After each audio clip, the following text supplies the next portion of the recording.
In my final year at school, which was about 100 years ago, I had a fantastic economics teacher and who kind of put a whole spin on economics and how it actually worked in our society, not just as a theoretical study. And I recall he drew a Venn diagram on what was called a blackboard back then. I don't know if you've ever heard of it. It had chalk and dusters. And in that Venn diagram, he showed the intersection of wealth in our country and worldwide against population. In those days, in the mid-1970s, 10% of the world's population owned 90% of the wealth. 10% of population, 90% of the wealth. Almost 50 years later, I still remember the unsettling feeling that I had of, well, that's just not fair. That unsettling feeling persists in me. And the reality is that wealth inequality has grown. This is a chart that was done by the Australian Institute showing from back in the 1950s here, right up to 2009 to 19, the distinction between the top 10% of ownership and the bottom 90%, which you can see back in the 50s was quite different. And that continues to grow. This is based on a thing called the Gini index or the Gini coefficient, where the measure is taken per head of population as against the wealth and the income that they have. And so it's clear to see how wealth has become increasingly polarised into the few. The reason why wealth is increasingly concentrated on the few, I think, are many and varied.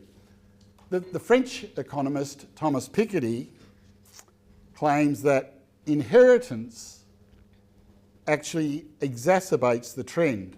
So, for example, a financially successful person, even just moderately so, passes on wealth to the next generation, who are then able to grow more wealth and pass it on to the next generation. So it continues. So just there is this organic amassing of wealth from one generation to the other. Piketty argues that the way to combat this is for governments to redistribute generational wealth by means of an inheritance tax. You can imagine how popular that would be at the polls. But clearly wealth distribution is a systemic problem arising from worldwide capitalist economics and market forces. As governments over time have abrogated responsibility, deregulated markets, so company ownership has shrunk, multinationals have abounded, and profits have been more and more polarised. To understand this, I think it's necessary to reflect on capitalism per se. George Monbiot argues that capitalism dates back to the 1450s. Excuse me. When the Portuguese invaded and colonised Madeira off the coast of Morocco, a tiny island. He claims there were three contributing elements: land acquisition, labour, in that case in the form of slavery, and indeed the money and capital that they already had behind them. By occupying the land and commoditising its natural resources, they then used the locals as slave labour to harvest timber, all backed by their already inconsiderable wealth. Of course, once the resources were depleted, they quit the island as a commercial venture. Thus, Monbiot maintains that capitalism has actually been founded, even way back then, on colonial looting. In some sense, I find this analysis a little oversimplified, given that there are probably many other factors at play, not least is the Industrial Revolution beginning in the late 1700s in England.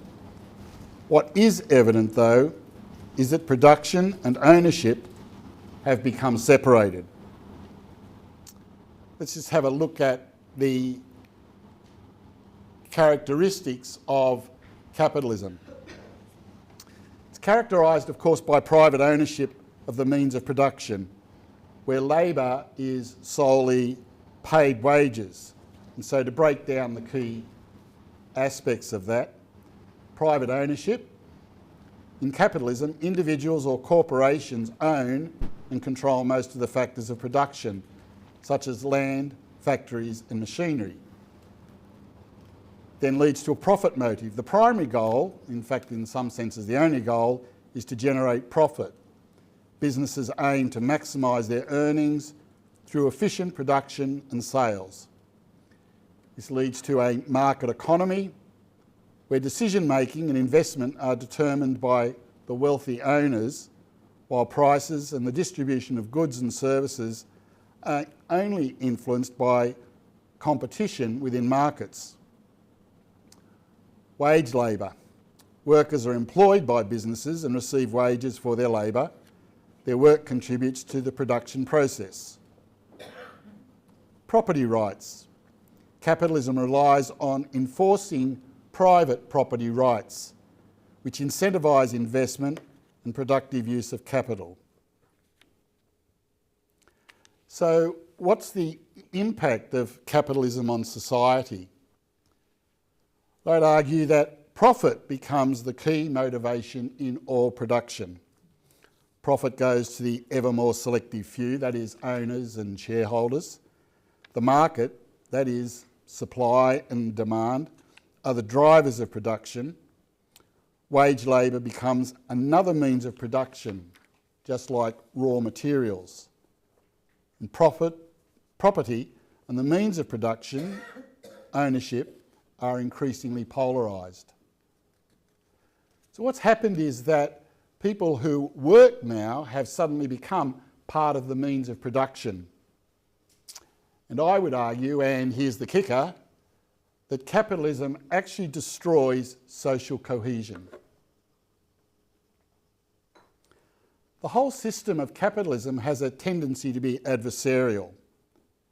Not only is there competition in the marketplace, hence competitors become an obstacle, but the worker, being tied to set wages, is always competing. Excuse me, competing against the profit margin awarded to owners and shareholders. Hence, any desire for increased wages comes at the cost of profit. There's also a psychological impact where the worker is disenfranchised from the end of the product, disincentivising workers. The job market itself becomes a competition, whereas Jean-Paul Sartre's terms, we turn the other person into an object that impedes my growth, my opportunities. The other becomes someone who impedes my aspirations. Since the 1970s and the advent of neoliberalism against an intervention in against a backdrop of the collapse of Keynesian economics, and that basically is governments withdrawing any intervention in macroeconomics, capitalism has gained a foothold in almost every aspect of our lives. Everything becomes an asset, such as a family home, the media, and every aspect of society now is succumbed to the marketplace. Given the competitive nature of the market and ubiquitous drive for profits, along with alienation from goods and services, it led Margaret Thatcher in 1987 to declare there is now no such thing as society. Meaning, don't look to government, it's every man, woman, for himself or herself. So the individual has actually been atomised and disenfranchised. And it seems to me that can only lead to kind of a class warfare, where you have the worker and you have those who control the means of production and profit, against themselves striving for continual growth. Nowadays, a rise in GDP becomes the hallmark of good governments. Just as an aside, now politics itself has alighted into the market as well. Election promises, we notice, are always appeals now for votes based on how much money or in kind that I will get if I vote for a particular party. So clearly we've lost any sense of the common good. The measurement of GDP as an indicator of a nation's progress is, to my mind, problematic on a number of fronts. The elements that are mentioned and that are then measured are not necessarily things that are good for our country.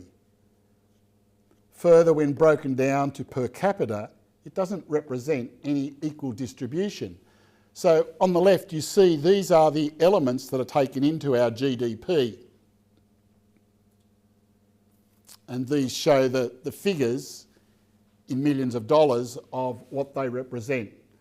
And so the government comes out and says proudly, oh, we've had a 1.5% growth in GDP. Isn't our economy going wonderfully? Also, is constant growth actually desirable? Calculations include the elements that have a negative impact on our environment. For example, coal mining is included in GDP.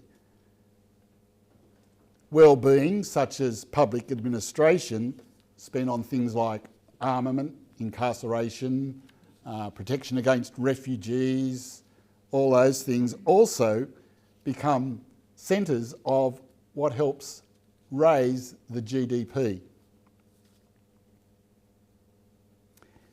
In an attempt to combat this, the New Economics Foundation introduced what they've called the Happy Planet Index. This follows a guy named Amartya Sen. He's an economist in India and has always tried to build welfare into his economic assessments. He sees it's an inadequate instrument and that the general goal of human being is to be happy over a long life expectancy. The Happy Planet Index, therefore, introduces things from an ecological footprint, health, longevity of life, next to wealth accumulation. Interestingly, at the moment in Australia, both the federal and state governments are currently looking at wellbeing indices to build into their economic rationalisation and assessments. But the obvious problem of this, to me, is twofold. First, happiness is very subjective, and there's no real metrics for measuring well-being. How do you feel today out of 10? Bit hard to work out, let alone on a national scale. So I'd like to introduce you to one possible way of thinking about the economy and the limitations around growth and economic rationalism. It comes from Kate Raworth's book, The Donut Economy, and it seeks to develop a framework for sustainable development. Interestingly, just after I read this book, it also was mentioned in Pope Francis's book, Dare to Dream, so it must be right. While she doesn't do this, I think it's easier to understand if we begin by thinking of an individual family. What do I want out of life? What is the end to which I work? I think it's safe to say that all of us work to provide financially for the basics of life. Food, a home, clothing, healthcare, transport, education for our children, saving for retirement and recreation. They seem to me to be the core kind of values that we want in our family lives. You might think of others. I therefore ensure that I, or at least our household, can generate an income which provides for those necessities. But what if I want more? Overseas holidays, a flash car, swimming pool, or other non-essential items. Notice I didn't use the term luxury items, but non-essential, and I think there's a distinction. To pay for them, I have choices. I might decide to increase my income by working longer hours, taking on a second job, or maybe taking on part-time study so that I can gain more skills and get a better job, get promoted. There comes a point, however, where extra work commitment can begin to have a deleterious effect because it takes time away from the family, can damage relationships, increased workload can put a strain on health, both mental and physical, and a range of other harmful effects. It's interesting that one of the highest incidents of breakdown in family life is in people who are working away from home and working long hours. For example, the people who are working in that fly-in, fly-out mining jobs. Huge marriage and family breakdowns. It's ironic, isn't it, that the thing that often people work so hard for, the love of their family, is what actually is destroyed by the extra commitments and time that they take on. And I actually worked in a sector of this for a little while, where I was working for what's now Telstra, and we were working in the country, and we were paid big money to work away from our home base in Sydney. But of all of those around me, I was single and young. It was fine for me. I just earned a lot of money. But for them, they were away from their families. And there was a huge divorce rate amongst those people. And they were doing it to try and get more money for their families. Okay, so let's now move to the donut economy as it applies to the national and indeed international stage. Raworth uses a diagram to elucidate her point, and the visual will show you where the name comes from. This inner circle here identifies the aspects of communal life necessary for human flourishing. So, the things that we as a nation and indeed as a world think are most important: water, food, health, education, income, peace and justice, political voice, gender equality, social equity, housing, networks and energy. They are considered by her to be the core things that we cannot do without. Outside of that circle is the things that are the cost that we can experience in an income, in our over expenditure, climate change and all the things that go with it, ocean acidification, pollution, nitrogen and phosphorus loading, freshwater withdrawals, land convention, biodiversity, all of those things that we are experiencing in the climate change and degradation of our planet. So, she argues that between the shortfall down here, if we don't have sufficient income, we can't provide these things, and this overshoot, that is spending too much using these resources, is the sweet spot, what she calls the donut, the Goldilocks zone, if you like.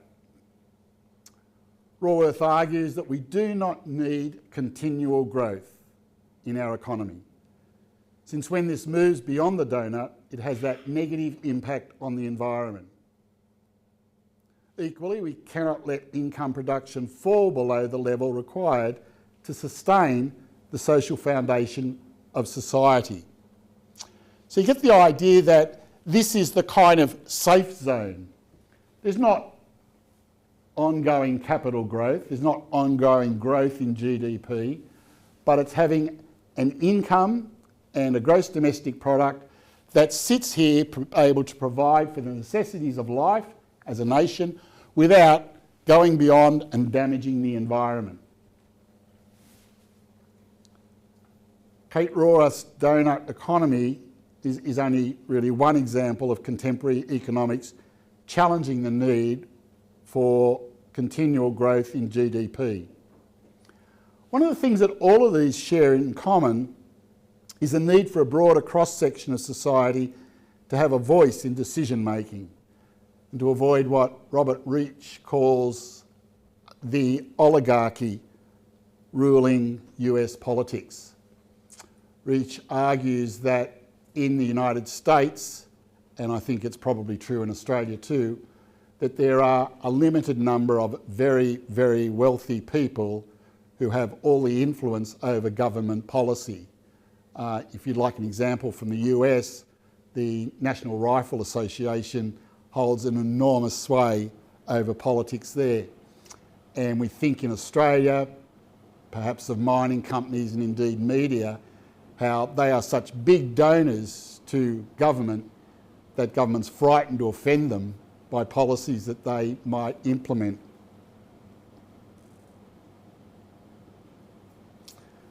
Think how hard it is, however, to rein in social media platforms. In Australia too, the gambling industry, which most of us would think is overreached these days,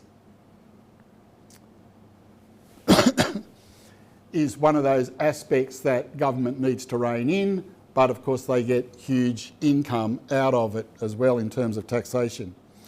Worldwide and throughout history, it has been grassroots movements really that have challenged government policy, bottom-up politics if you like, that's initiated real change.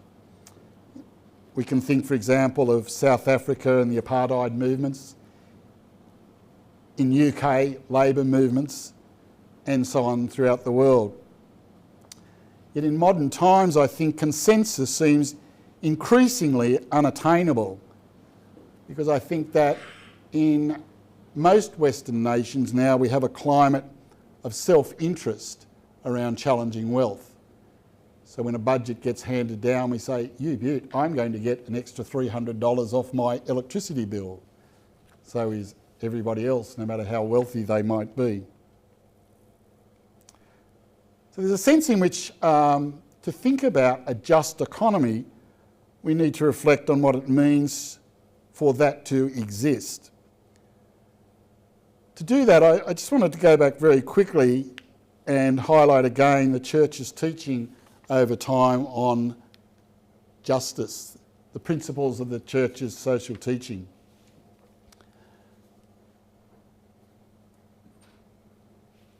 I'm sure you yourselves can look at this list and think, how is that actually happening in our society as a whole? How are we caring for common good, the universal destination of goods, principle of subsidiarity, things being done at the local level, participation, that has dwindled so much as time goes by. Solidarity, does that exist in our society at all? Solidarity with the poor and the needy? I'm talking in terms of policy, not what you wonderful people are doing in your own lives. And the fundamental values of social life. Social life just seems to be eroding more and more. Privatisation has taken over.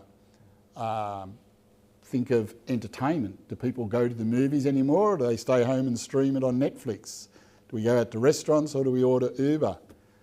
Do we have a society? And we look at the groups in society that are breaking down now. Everything from the Scouts movement to participation in church groups. And of course, the way of love. Are these loving things to do? See how many you can tick off for our capitalist system. Just finally, the themes of Catholic social teaching.